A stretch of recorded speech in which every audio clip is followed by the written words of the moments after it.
Avant les dates, avant les calendriers, avant même l'histoire, nous avons observé quelque chose d'étrange. Tout changeait. Les saisons passaient, les enfants devenaient adultes, les royaumes naissaient, puis disparaissaient. Rien ne semblait vraiment durer. Alors nous avons essayé de comprendre pourquoi ce qui naît finit toujours par disparaître. Pourquoi le monde ne reste jamais immobile. Bien avant les horloges et les chiffres, nous avons raconté des histoires pour donner un sens à ce phénomène invisible. Chez les Grecs, ce phénomène avait un nom, Chronos.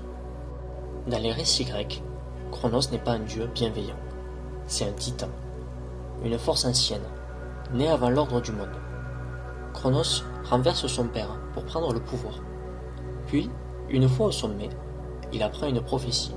L'un de ses enfants le renversera à son tour. Alors Chronos fait un choix.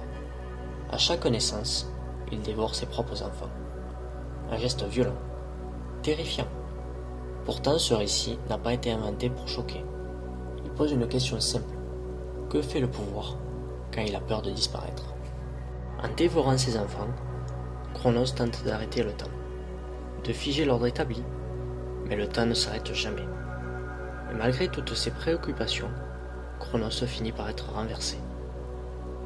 Les Grecs n'ont pas inventé un monstre, ils ont raconté une vérité.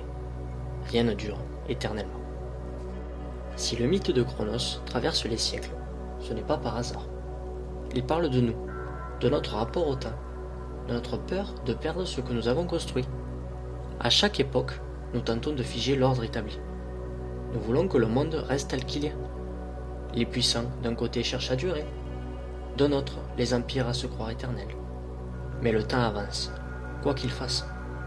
Chronos nous rappelle une réalité simple. Aucun pouvoir n'échappe au temps. Les générations se succèdent, les idées évoluent. Et ce qui semble immuable finit toujours par changer. Le temps ne détruit pas seulement, il transforme. Et c'est dans cette transformation que l'histoire commence. Pendant longtemps, nous avons raconté des mythes pour donner un sens au monde qui change.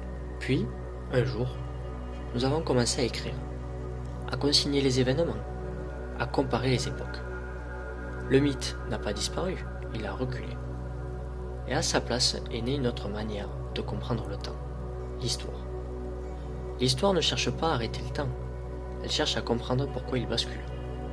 Pourquoi certains moments accélèrent tout, pourquoi des empires s'effondrent, pourquoi des révolutions éclatent. Pourquoi des guerres transforment durablement le monde. Là où Chronos dévorait symboliquement ses enfants, l'histoire observe les ruptures, les chutes et les renaissances. Chronos est une série consacrée à ces moments précis où le temps bascule. Ici, nous ne raconterons pas l'histoire comme une suite de dates figées. Nous chercherons à comprendre pourquoi certains événements transforment durablement le monde. Parce que comprendre le passé, ce n'est pas regarder en arrière, c'est apprendre à mieux lire le présent. Bienvenue dans Chronos.